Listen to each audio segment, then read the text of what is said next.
simultaneously.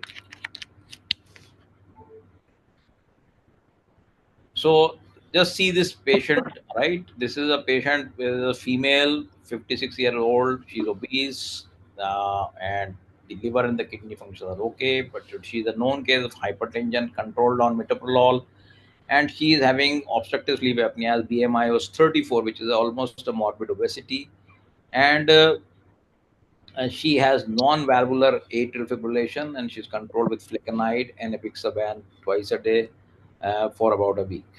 And she presents with palpitation, shortness of breath, and angina in the emergency room, and palpitation of 4 hours. And the Chadwick 2 score is 2, and Hasbleed score is 0. So these two scores are required basically whenever you तो are. क्या मैं invert का reference लिख सकते हैं ना? Huh? Can you hear me now?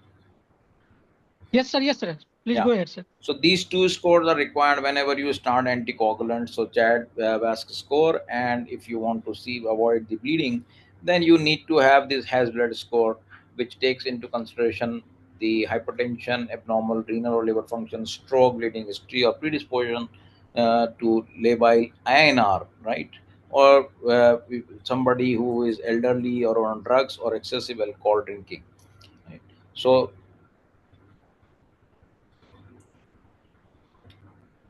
So, what is the optimal management for this patient?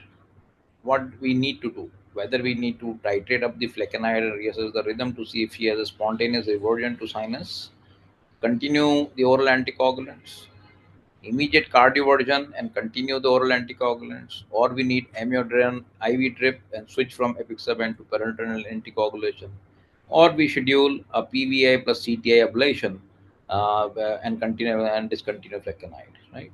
So PVI is pulmonary vein isolation, and CTI is cavo-tricuspid isthmus ablation, right? Which are basically the source for the uncontrolled or refractory AF.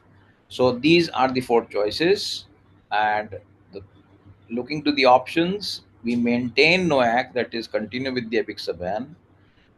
The primary approach is to titrate up the flecainide and waiting for the spontaneous conversion, and then sufficient rate control could not be achieved and a spontaneous conversion did not occur by the next day.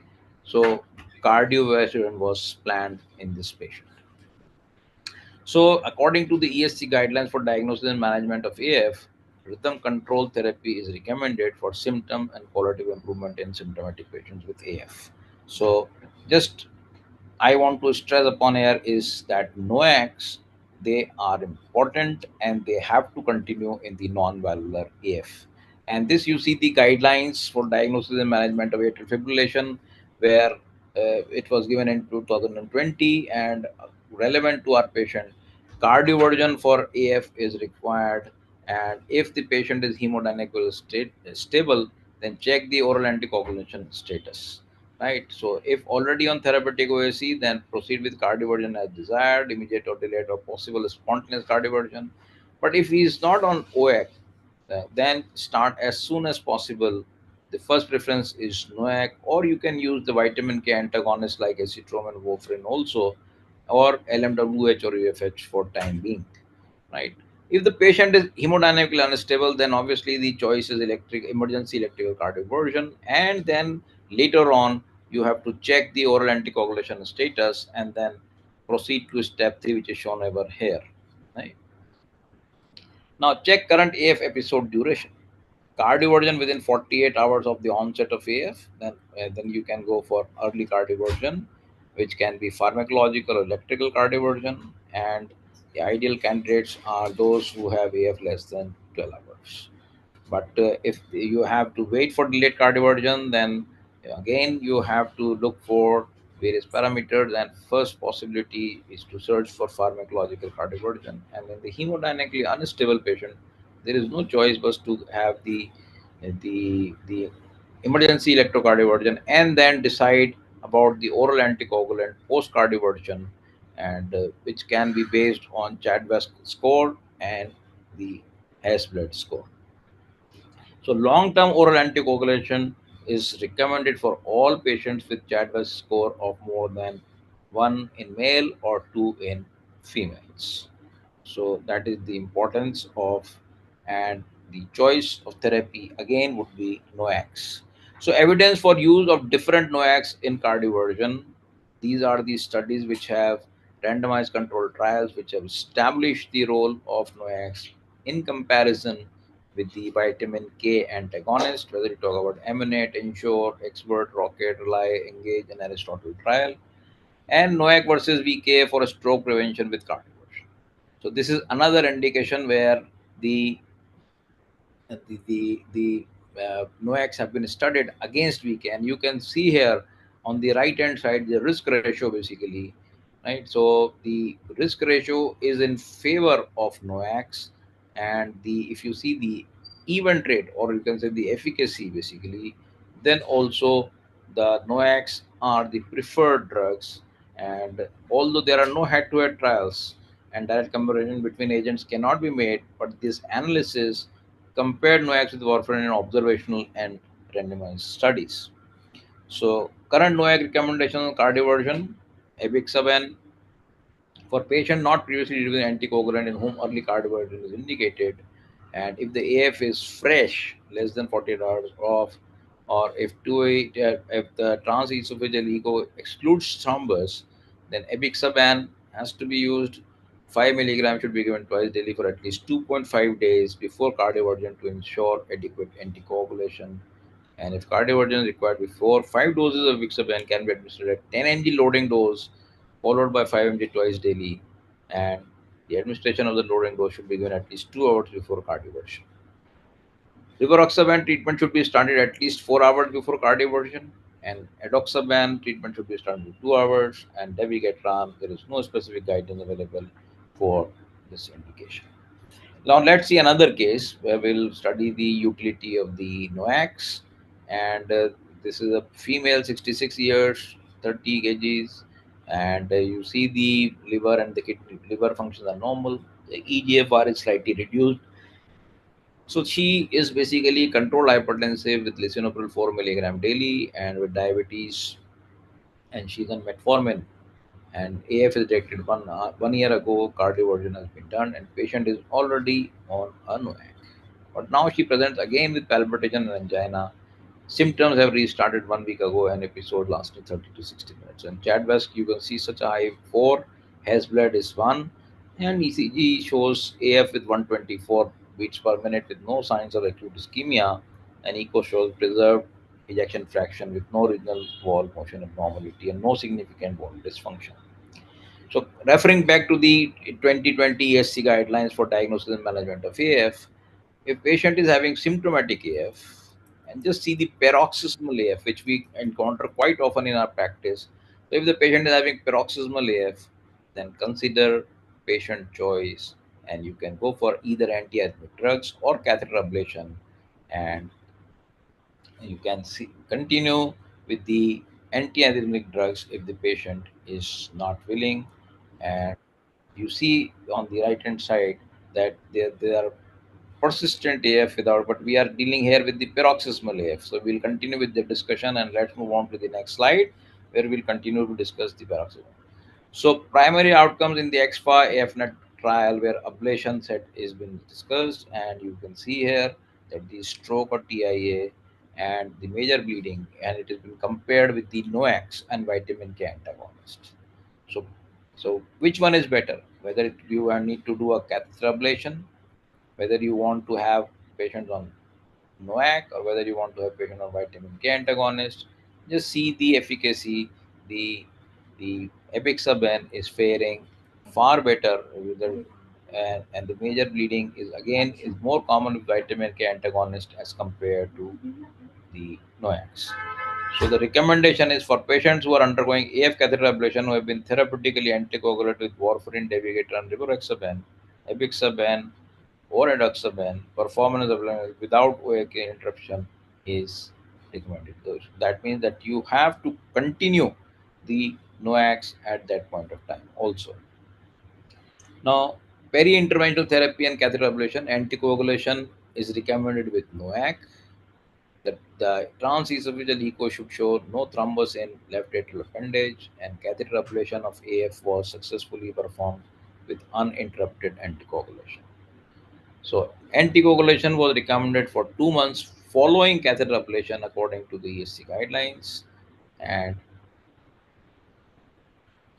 coming to the next case, 60-year-old male with history and comorbidities, no history of CAD, stroke, type 2 diabetes, and CHF, hypertension, and presents with complaints of palpitation and shortness of breath, diagnosed with mitral regurgitation and subsequently underwent mitral valve repair surgery, and after discharge developed sustained episode of AF. This is also again a quite common situation of AF which lands us in the IPD wards of medicine and cardiology, where a patient who has been operated and sometime later presents with AF and the consequences of AF also.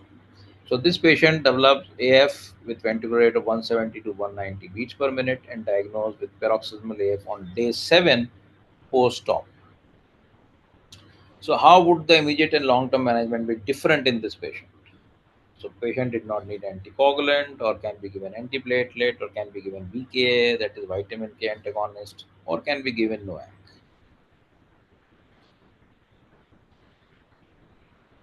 So atrial fibrillation is a common post-op complication after cardiac surgery due to multifactorial cause and occurs in almost 25 to 50% of cardiac surgery cases.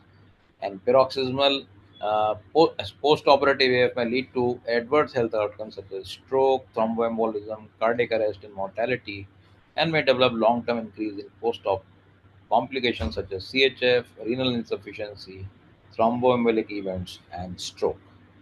And objectives are that basically to maintain hemodynamic stability, control the symptoms, and prevent thromboembolism and recurrence. And best approach is individualized management of each patient, correcting complications such as hypoxia and hydroelectric imbalance. And treatment is not different from AF, which occurs in situations not related to surgery, and usually self-limiting course of this arrhythmia with up to 30% conversion in 2 hours, and up to 25 to 80% of patients will restore sinus rhythm within 24 hours with or without medications. So what are the anticoagulant strategies for management of post-op AF? The ACC, that is the American College of Chest Physicians, recommends the use of anticoagulant particularly for high-risk patients such as those with history of stroke or TIA, and warfarin is the standard treatment. And despite the fact that thrombin and factor 10 inhibitors are indicated for non-valvular AF, there is little evidence of effectiveness in this clinical context.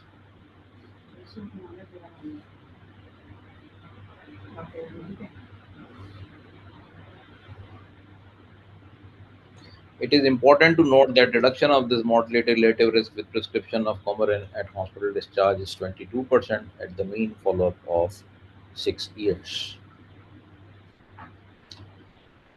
So, what is the risk of anticoagulation treatment in such patients? The use of therapy increases the risk of bleeding and cardiac tamponade, even more so in patients with following risk factors such as age, which is advanced uncontrolled hypertension, previous bleeding history, and the CHAD-VASc and the health blood risk scores are often used, but validity in post has not been established. So you have to be cautious, and this is the summary of the latest guidelines. It is reasonable to administer oral anticoagulant to patients post-operative AF with class 2A recommendation. And same thing has been said by almost same thing by the European Society of Cardiology, which says that long-term oral anticoagulant therapy to prevent thromboembolic events should be considered in patients at risk for stroke with post-op AF after non-cardiac cardiac surgery, considering the anticipated net clinical benefit of OAC therapy. So, despite low level of evidence in this population, the general consensus is that anticoagulation is recommended for patients with prolonged duration of post-op AF, that is more than 48 hours, with either multiple stroke risk factors or other comorbidities. And when considering whether to discontinue a patient's stroke risk must be considered, but patient likely will require a minimum of 4 weeks of anticoagulation.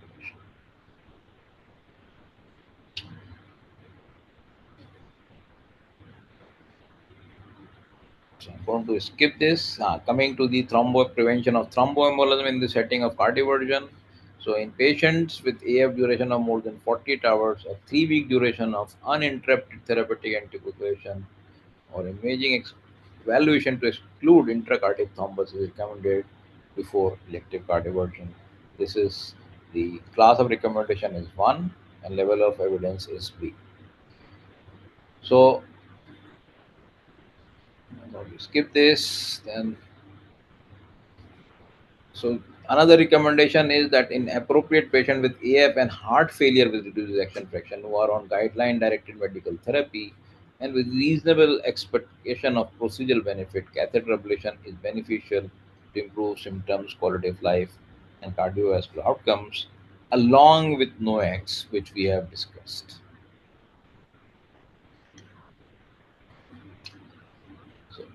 So, So ablation with uninterrupted anticoagulation, as we have already seen, so many trials have shown that the anticoagulation has to continue in such AF patients also. Coming to the another case study, where we see an old female, 77-year-old female, with history and comorbidities like developed CAT, which is post anteroseptal MI 15 years ago, and PTCA2 LAD was done, hypertension, type 2 diabetes, and congestive heart failure, which is stable, but have paroxysmal AF with no ends. And case presentation is complaints of unstable angina and shortness of breath. On ECG examination, developed a sustained episode of AF with ventricular rates of 40 to 50 beats per minute and diagnosed with slow ventricular response AF. So, looking to the data, left ventricular systolic dysfunction, heart failure, and the risk of stroke and systemic embolism in patient with AF from the famous Aristotle trial. And this is a very common situation which we encounter in our IPD patients, where we would see patients landing up into heart failure or cardiomyopathies. Then and you have to decide basically for prevention of systemic embolism, especially those who have AF, whether it is paroxysmal or persistent AF. So, if you see the use of NOACs, which is represented here by Bixaban as compared to warfarin, then the risk of stroke or systemic embolism is much better with in Bixaban group as compared to the warfarin group. Again, favoring the use of NOACs in AF. And if you see the major bleeding risk, again, the bleeding risk is more common in the warfarin group as compared to the NOACs group. So again, the utility of NOAC being established over here. So bleeding risk of direct oral anticoagulant in patient with heart failure and atrial fibrillation. There was a paper on that, and you can see here the main outcomes: Apixaban as a prototype compared with the warfarin over here, and the hazard ratio all bleeding, bleeding, hospitalization, GI bleed, major bleed, intracranial hemorrhage, stroke hospitalization, myocardial infarction, and death. They all favor the use of NOACs as compared to the vitamin K antagonist in patients of atrial fibrillation. So, another trial where rivaroxaban versus avexaban has been compared, and here, I think there is a slight advantage in favor of Avixaban as compared to Rivaroxaban. However, one can use Rivaroxaban or Redoxaban also, and can use Dabigatran also. So, something about diabetes. Uh, the real world evidence retrospective data was conducted on patients with non-valvular AF and diabetes who have been newly initiated NOACs like Abixaban, Dabigatran, Rivaroxaban, or warfarin, and for almost 2 years. And these were the results and the incidence rates and the hazard ratios of stroke and major bleeding in NOACs were compared with the warfarin, and it was shown that whether it is the Abixaban or Rivaroxaban, they were also with a lower risk of a stroke, and Dabigatran also with a similar risk of stroke. As far as the bleeding risk is concerned, Abixaban and Dabigatran also with a lower risk of major bleed, and Rivaroxaban was also with a similar risk of major bleed compared with the warfarin. So overall, basically, the advantage of NOACs have been established in over the vitamin K antagonist when they are used in diabetic patients, also for prevention of stroke.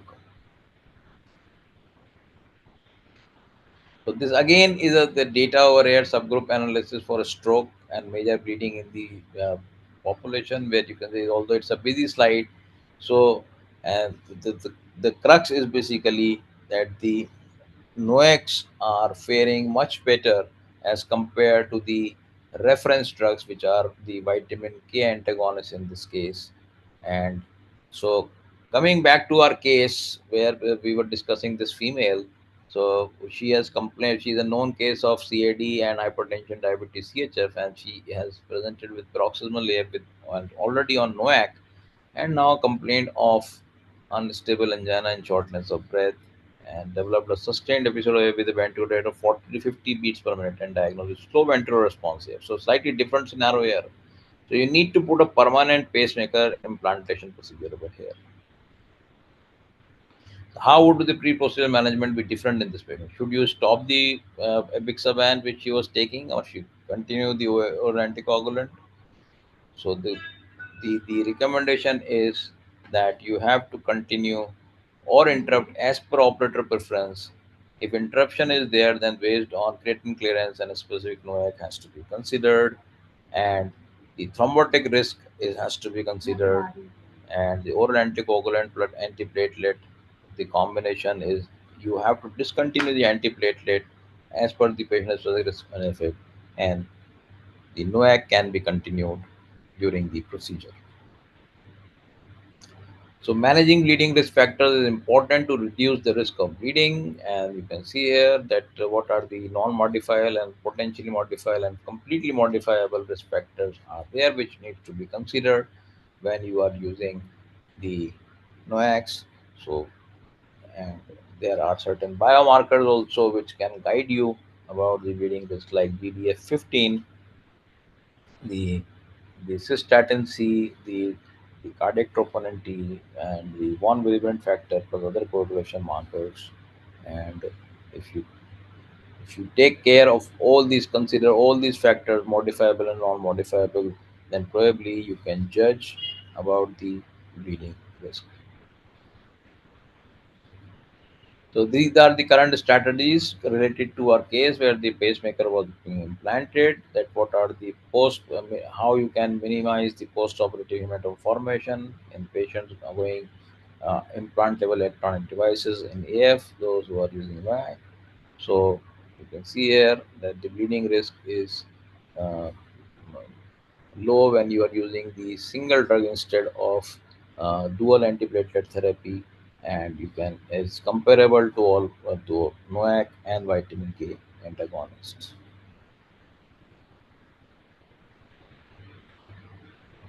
So the question comes again: what should we do for pre-operative antithrombotic management? Stop Avixaban for 2 days. Stop Avixaban 1 day prior to the procedure.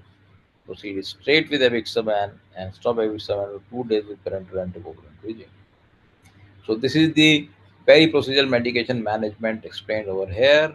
So aspirin monotherapy is there. You can continue. Then if you have P2Y12 inhibitor, high bleeding risk, consider interruption. Dual antiplatelet therapy carries high bleeding risk. So consider interruption of clopidogrel. If somebody is on warfarin therapy or direct oral anticoagulants, moderate to high thromboembolic risk, you can continue therapy. And triple therapy, consider holding clopidogrel treatment or anticoagulant, right? So either of the two. So you can continue with two therapies instead of triple therapy to avoid the bleeding risk. So, what is the optimal initial management of bleeding? Withhold anticoagulation. If somebody is bleeding, then withhold anticoagulation while assessing. Ensure about drug dose, timing of last dose. Ensure about renal and liver dysfunction. Assess site and severity and check blood tests, and all of the above. So, answer is all of the above. You have to check for these factors when the patient is bleeding. So, management of active bleeding in patient receiving anticoagulation. How do you treat that? So, and obviously the vitamin K antagonist, you need to inject vitamin K and you need to circulate the coagulation factors. And besides that, the severity of bleeding has to be just somebody on VKA. Then, if the bleeding is minor, then delay the vitamin K antagonist until the INR is less than 2. So this is a common situation. Somebody comes with a mitral valve replacement on an acetylene or warfarin and is bleeding, and INR is 4 or 5. You just withhold it and wait till the INR falls below 2. And those who have moderate to severe bleeding, then obviously blood transfusion, and to address the site of bleeding, and vitamin K and in the dose of 1 to 10 milligram IV has to be given, and then fresh frozen plasma and the cryoprecipitate can be given. Replacement of platelets can be given in life-threatening situations. Somebody who's a NOAC, then obviously severity of active bleeding has to be seen. If this bleeding is minor, just delay NOAC for 1 day or skip one dose. If the moderate to severe, then add symptomatic treatment like fluid replacement, blood transfusion, and treat bleeding cause. And consider to add oral charcoal if recently ingested NOACs. And severe or life-threatening, consider specific antidote which is available for few drugs like dabigatran. Otherwise, you have to give the PCC if no antidote is available, and consider replacement of platelets where appropriate. So this is about the patient management of bleeding while on NOAC. So inquire about the dose and time of last intake, about the co-medications like especially the NSAIDs and the over-the-counter drugs, and then liver function and hepatic function has to be assessed, and then rapid coagulation assessment including plasma drug levels if so. Mild bleeding, delay or discontinue next dose, reconsider concomitant medication and choice of NOAC and dosing. In case of non-life threatening major bleeding, the supportive measures like mechanical compression, endoscopic homeostasis, if GI is there, surgical homeostasis, RVC and platelet substitution, tranexamic acid and factors and comorbid continued bleeding has to be addressed. And for dabigatran, there is a specific antidote that is idarosuzumab, and hemodialysis idarosuzumab is not available. And in life-threatening or bleeding into critical site for dabigatran, obviously you can give idarosuzumab, and for factor 10 inhibitor treated patient, andixanet alpha can be given. And beside that, the PCC can be given to these patients.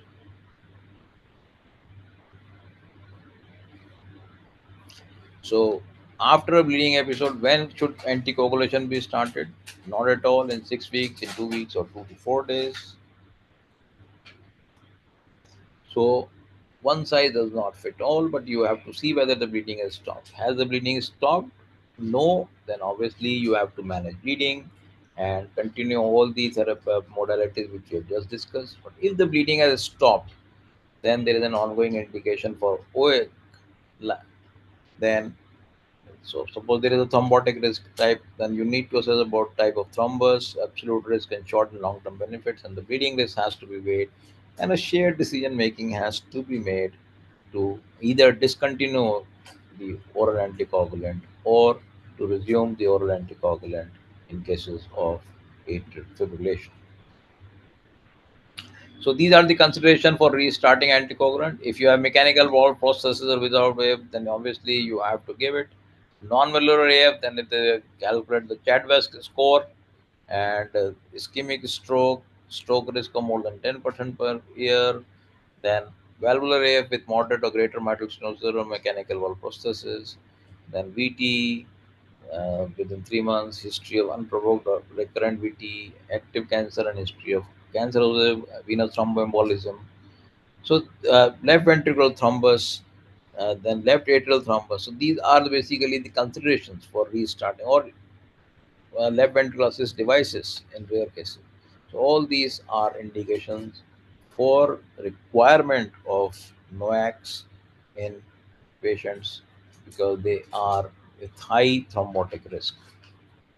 So with that, we end the talk over here, and I think I've spoken on the basically use of NOACs and the atrial fibrillation, basically, which is more relevant because otherwise the theory of NOAC, if you all know, and its comparison with the vitamin K but it's a more clinical situation of which comes to our wards where the NOACs have been indicated, that is atrial fibrillation, whether it is non-valvular AF or it is a valvular AF, or whether it is a AF in post-surgical cardiac surgery patients, or those who are requiring any implantable devices like the pacemakers or percutaneous catheter ablation. So in these patients who have AF, we have discussed today about the NOACs, especially their comparison, their advantages over the conventional vitamin K antagonist, and the management of the bleeding, which if it happens with the NOACs. So with that, I end over here. Thank you very much.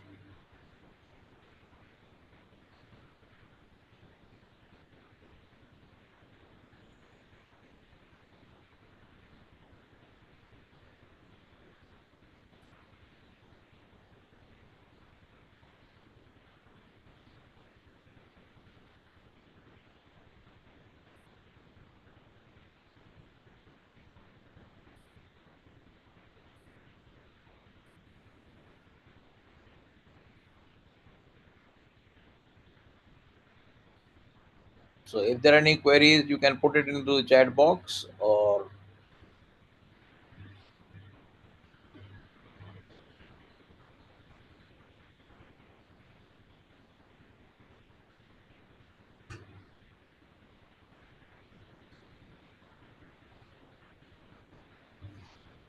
I think there are no queries. So we end the talk over here. Thank you very much for having me here. I thank ICP to run such nice courses for, especially for the PG students across India. Thank you.